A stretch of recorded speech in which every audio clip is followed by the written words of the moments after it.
Las Vegas Strip. November 1959, night, cold. The sign hung prominently, large, white, black letters. Whites only, management reserves right to refuse service. Louis Armstrong stood in front of it. 58 years old, exhausted from performing, but alert, aware. This sign wasn't new to him, had seen thousands like it, thousands of rejections, thousands of humiliations.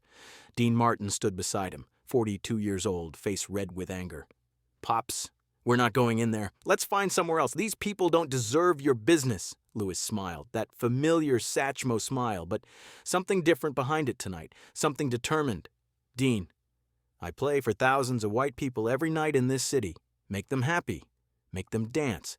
Make them forget their troubles. But I can't eat dinner with them. Can't sit at their tables. Can't be treated as their equal." Louis looked at the restaurant. Through the large windows, he could see people inside, laughing, eating, enjoying themselves. Probably some had been at his show earlier, applauded him, cheered for him, but would refuse to sit near him here. "Today that changes," Louis said quietly. Dean's eyes widened. "What do you mean?" Louis picked up his trumpet case, walked toward the door. Dean grabbed his arm. "Pops, wait. Think about this. They could call the police. Could get ugly." Louis looked at his friend, saw the genuine concern, the love. "Dean, I've been thinking about this for 40 years. Every time I see that sign, every time I'm turned away, every time I use the back door while white performers use the front, I'm done thinking. Today I act." Louis opened the door. Walked inside. The restaurant fell silent, every head turned. A black man, in a whites-only establishment. The hostess froze, didn't know what to do. The manager came rushing from the back, middle-aged, Italian, flustered. "Sir, excuse me, did you see the sign outside? We don't serve colored people here." Louis's voice was calm, polite, almost gentle. "I saw it, but I'm Louis Armstrong, and this is my friend Dean Martin. We'd like to have dinner together." The manager hesitated. He knew who Louis Armstrong was. Everyone in Las Vegas knew. The man brought in millions for the casinos, for the shows, but rules were rules. "Mr. Armstrong, I apologize, but our policy is clear. I can't make exceptions. Please understand." Dean exploded. "Policy? Louis Armstrong fills this entire city with music. People come from around the world to hear him, but he can't eat pasta?" The manager tensed. Other diners were watching now, some uncomfortable, some curious. "Sir, please keep your voice down. I'm just following the rules. I didn't make them." Louis placed his hand on Dean's arm, calmed him. Then Louis did something no one expected. He set his trumpet case on the floor, opened it slowly, deliberately, took out his trumpet. The manager's eyes went wide. "Sir, what are you doing?" Louis didn't answer, just brought the trumpet to his lips and began to play. The first note filled the restaurant, deep, rich, pure. Louis began playing "When the Saints Go Marching In." Every person in that restaurant knew that song, had heard it countless times. But hearing Louis Armstrong play it live, standing in the middle of their dining room, was something else entirely. Customers stopped eating. Forks frozen midair. Conversations died. Everyone just listened. Some stood up. Some started swaying. Some had tears in their eyes, because this wasn't just music. This was a statement, a protest, a revolution. Gentle, graceful, powerful. The manager stood paralyzed. What could he do? Call the police on Louis Armstrong? Physically remove him while he was giving a free concert? How would that look? What would the newspapers say? Louis kept playing. Each note a word, each melody a sentence. "I am human. I am an artist. I am your equal." When the performance ended, the restaurant was silent, then applause erupted. Not everyone. Some customers looked uncomfortable, disapproving, but many were clapping, some with tears still on their faces. The manager approached Louis, hands shaking, voice trembling. "Mr. Armstrong, please sit down. I'll give you our best table." Louis smiled, but shook his head. "No, thank you. I don't want special treatment. I just want to be a customer. To eat dinner with my friend like any other person." The manager's face flushed, looked around, saw his customers watching, saw Dean Martin watching, saw Louis Armstrong watching, and made a choice. "Of course, sir. Right this way." But what led to this moment? What 40 years of experience taught Louis that tonight was the night to take a stand? and what happened after that dinner that changed Las Vegas forever. Before we explore this powerful story of dignity, courage, and friendship, please subscribe to our channel and hit that notification bell. Louis Armstrong's Quiet Revolution will show you that change doesn't always need to be loud. To understand that November night in 1959, we need to go back. Not just days or weeks, but decades, to understand what Louis Armstrong had endured, what he'd survived, what he'd learned about fighting for dignity without losing his humanity. Louis Armstrong was born August 4th, 1901. New Orleans, Storyville neighborhood, the poorest, most dangerous part of the city. His father abandoned the family when Louis was an infant. His mother worked as a domestic servant. Sometimes didn't work, sometimes disappeared for days. Louis essentially raised himself. Found refuge in music. Found his voice through a trumpet. By the 1920s, Louis was revolutionizing jazz, creating techniques that would define the genre, but success didn't shield him from racism, didn't protect him from segregation. Throughout the 20s, 30s, 40s, and 50s, Louis faced constant discrimination, hotels that wouldn't let him stay, restaurants that wouldn't serve him, venues where he performed for white audiences but had to enter through the back door, use separate bathrooms, eat in separate areas. Louis developed a strategy for survival. Smile. Be charming, don't make waves, focus on the music. This strategy worked professionally, made him wealthy, famous, beloved by white audiences who might otherwise reject him. But it came at a cost, a personal cost, an emotional cost. Other black artists criticized Louis, called him an Uncle Tom, accused him of playing into white stereotypes with his grinning persona. The criticism hurt deeply because Louis knew the truth, knew his smile was armor, knew his charm was strategy. Knew he was doing what he had to do to survive and succeed in a system designed to destroy him. Then came 1957, Little Rock, Arkansas, Central High School. 9 black students trying to integrate. Governor Faubus using National Guard troops to stop them. President Eisenhower initially refusing to intervene. And Louis Armstrong, who usually avoided political statements, exploded. Called Eisenhower two-faced. Said he had no guts. Canceled a State Department tour to the Soviet Union, told reporters that he couldn't represent America abroad when America treated its black citizens as less than human. The response was immediate and divided. Some praised Louis, called him courageous, a hero. Finally speaking truth. Others attacked him, called him ungrateful, un-American, a troublemaker. Louis lost some work, lost some sponsors. But gained something more important, his voice, his dignity, his right to speak truth. After Little Rock, Louis couldn't go back to just smiling and performing, couldn't pretend everything was fine, had crossed a line, spoken up, and found he couldn't be silent anymore. The information in this video is compiled from documented interviews, archival news, books, and historical reports. For narrative purposes, some parts are dramatized and may not represent 100% factual accuracy. We also use AI-assisted visuals and AI narration for cinematic reconstruction. The use of AI does not mean the story is fake. It is a storytelling tool. Our goal is to recreate the spirit of that era as faithfully as possible. Enjoy watching. By November 1959, Louis was tired, not just physically, though his body was wearing down from decades of constant touring, but emotionally tired. Tired of the contradiction of being celebrated on stage and rejected everywhere else, of making white people happy while being denied basic dignity. Las Vegas embodied this contradiction perfectly. In 1959, Las Vegas was booming. Casinos, shows, entertainment, money flowing like water, and black performers were essential to that success. Louis Armstrong, Sammy Davis Jr., Lena Horne, Nat King Cole, Ella Fitzgerald. These artists filled the showrooms, brought in crowds, generated millions in revenue, but they couldn't stay in the hotels where they performed. Couldn't eat in the restaurants, couldn't gamble in the casinos, had to stay in separate boarding houses on the west side of town, had to eat in segregated establishments. The hypocrisy was blatant, offensive, degrading. And Louis was done accepting it. Dean Martin understood Louis' frustration better than most white performers. Dean had grown up as Dino Crocetti in Steubenville, Ohio. Italian immigrant family, faced his own discrimination. Not the same as what Louis experienced, not even close, but enough to give Dean empathy. Understanding. Dean and Louis had known each other since the late 1940s, had worked together, performed together, developed genuine friendship, not the performative friendship some white and black performers showed for cameras, real friendship built on mutual respect, shared love of music, genuine affection. Dean had watched Lewis navigate the segregated world of entertainment, had seen him smile through indignities, had admired his grace, but had also seen the cost, the exhaustion, the pain behind the smile. So when Louis suggested getting dinner after their November 1959 performance at the Sands, Dean was happy. Quality time with a friend.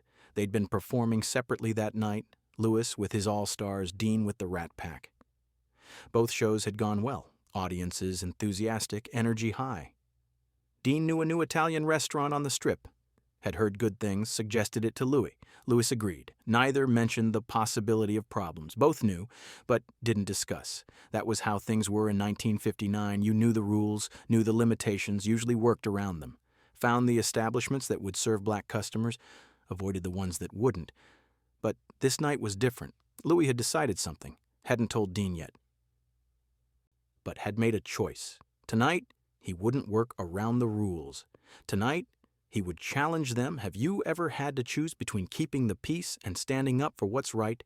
Share your story in the comments. They drove to the restaurant in Dean's car, talked about the shows, about music, about life, pulled up to the restaurant, nice place, expensive looking, large windows showing the dining room, well-dressed customers. That's when they saw the sign, "Whites only, management reserves right to refuse service." Dean's reaction was immediate, anger, disgust. "Pops, forget this place. Let's go somewhere else." But Louis sat in the car, staring at the sign. How many times had he seen those words? How many times had they turned him away? Hundreds of times, thousands probably. And every time, he'd accepted it. Found another place, kept the peace. Not tonight. "Dean, I'm going in." Dean thought Louis was joking at first, then saw his face. "Pops, seriously?" Louis opened the car door. "I play for white people every night. Bring them joy. Make them money. But I can't sit at their tables, can't be treated as an equal. That ends tonight." Dean scrambled out of the car. "Louis, wait. Think about this. Could be dangerous." Louis was already walking toward the door, trumpet case in hand. "I've thought about it for 40 years. I'm done thinking." Dean followed. Loyal friend, concerned friend, but friend nonetheless. Louis opened the restaurant door, walked inside. The reaction was immediate. Conversation stopped. Heads turned. Uncomfortable silence. The hostess stood frozen. Young woman, early 20s, looked terrified. Not prepared for this situation. The manager emerged quickly, had probably been watching from the back, ready for trouble. "Sir, I'm sorry. We have a policy. The sign outside." His tone was firm but not aggressive, just stating facts. Louis's response was calm, almost gentle. "I saw the sign, but I'm Louis Armstrong. This is Dean Martin. We'd like dinner." The manager's face showed conflict. He knew Louis, probably liked his music, but rules were rules. Business was business. "Mr. Armstrong, I respect you greatly, but I can't change policy. Please understand." That's when Dean lost his temper, started yelling about Louis's contributions to Las Vegas, to music, to America. The manager got defensive. Other diners watched. Some sympathetic to Louis, some uncomfortable, some openly hostile. This could have escalated. Could have turned ugly. Police could have been called, but Louis did something that changed everything. He opened his trumpet case. The manager's confusion was obvious. "Sir, what are you doing?" Louis didn't answer with words. Answered with music, brought the trumpet to his lips, and started playing. The first notes of "When the Saints Go Marching In" filled that restaurant, silenced every conversation, stopped every argument, created a moment outside of time. Louis played with his eyes closed, not performing for the audience, not trying to entertain, just expressing, communicating through the only language that had never failed him: music. The restaurant customers reacted in different ways. Some stood immediately, swaying to the music, clapping along, tears in their eyes. These were Louis Armstrong fans, people who loved his music, who suddenly realized they were witnessing something special, unplanned, historic. Others stayed seated, arms crossed, disapproving. These were the ones who believed in the sign outside, who thought segregation was right and proper, who resented Louis challenging their worldview, but even they couldn't deny the beauty of what they were hearing. Even they couldn't pretend Louis Armstrong wasn't one of the greatest musicians alive. Dean watched from the side, heart pounding, proud of his friend, worried for his friend, not knowing how this would end. The manager stood paralyzed. Every decision was wrong. If he called the police, he'd be the villain who arrested Louis Armstrong for playing beautiful music. If he physically removed Louis, same problem. If he did nothing, he was allowing his policy to be violated publicly. Louis played for 3 minutes, though time felt suspended. Could have been 3 seconds, could have been 3 hours. When he finished, the final note hung in the air. Beautiful, pure, defiant. Silence. Then one person started clapping, then another, then half the restaurant was applauding, standing ovation, from people who minutes ago sat in a segregated establishment, who supported segregation, who believed in the sign outside, but couldn't deny what they'd just witnessed. Art transcending politics, humanity transcending rules, beauty transcending hatred. Please subscribe if this story is moving you. The conclusion will show you how one moment of courage changed an entire city.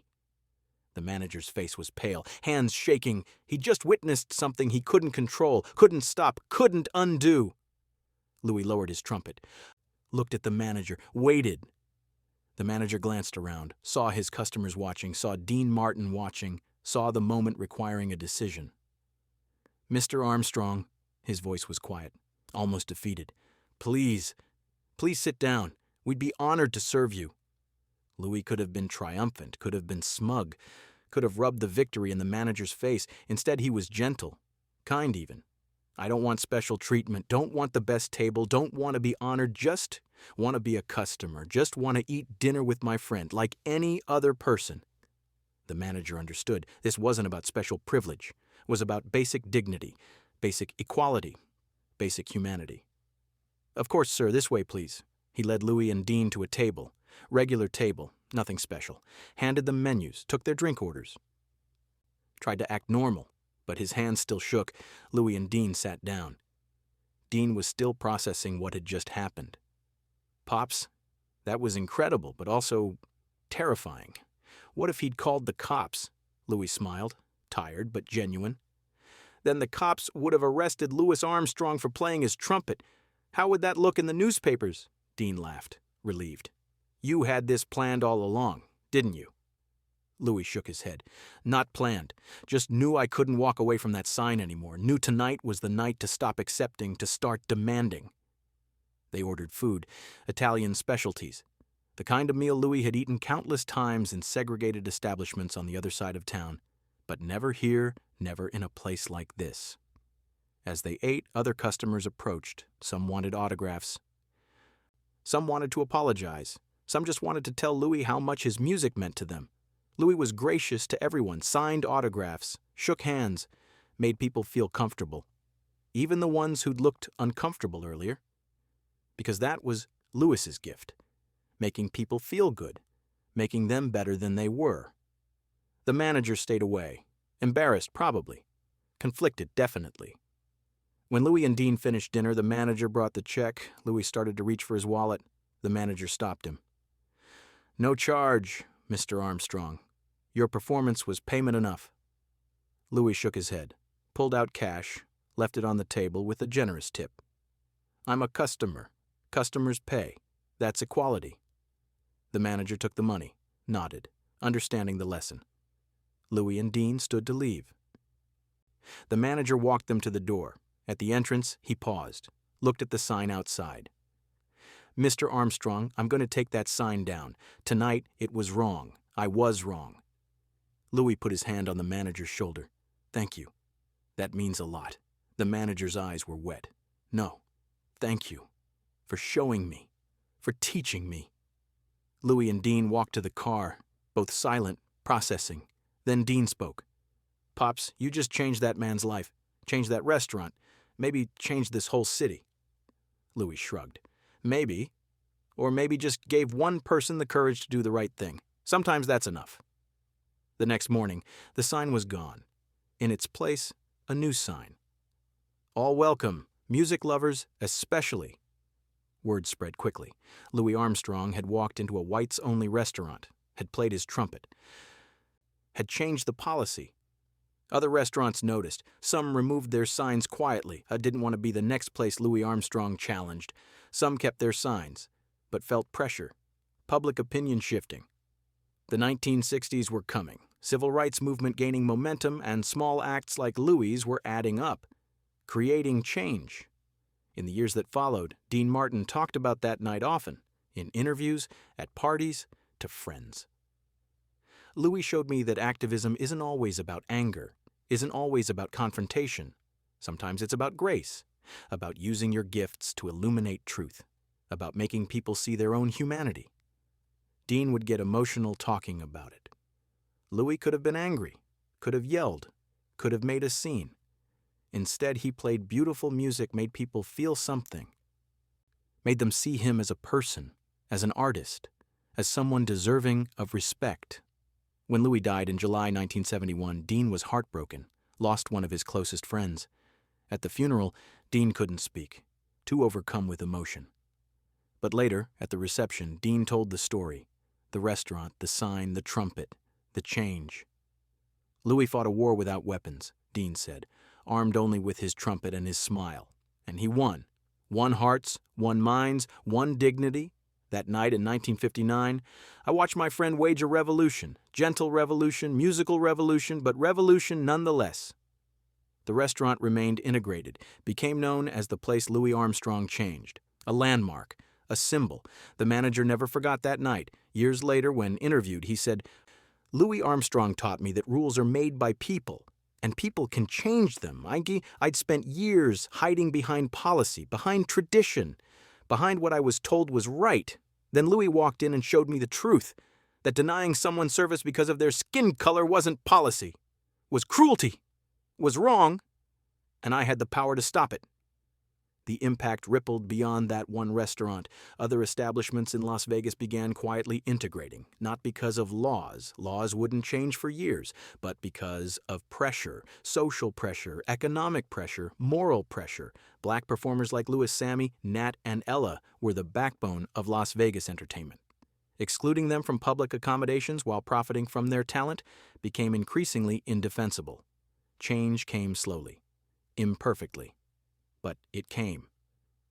And that November night in 1959 was part of it. One small moment in a larger movement, one quiet act of defiance in a long struggle. Louis never made a big deal about what he'd done, never bragged, never presented himself as a hero. When asked about it, he'd shrug. "Just wanted to eat dinner with my friend," seemed like a reasonable request. But everyone who knew the story understood its significance, understood what it took. Understood the courage required to walk into that restaurant, to open that trumpet case, to play that song, to demand dignity without demanding special treatment. Thank you, Louis Armstrong, for showing us that change doesn't always require violence, that resistance can be gentle, that the most powerful weapon against hatred is often beauty, that music can break down walls words cannot penetrate. That November night, that restaurant, that sign, that trumpet, that song, forever reminding us that one person with courage can change a room. One act of dignity can change a policy. One moment of art can change hearts, and one friendship can model what equality looks like. When the wall comes down, when the sign is removed, when the table is shared, when the meal is eaten together, as equals, as friends, as human beings recognizing each other's humanity, the spotlight has faded, the trumpet is silent. Louis and Dean have both taken their final bows, but the lesson endures. Crystal clear, undeniable, eternal. Stand up for dignity, use your gifts for justice, fight with grace, not rage, change hearts with beauty, not bitterness. Because that's not just activism, that's art, that's love, that's Louis Armstrong, November 1959. Walking through that door, opening that trumpet case, playing that song, changing everything. Forever.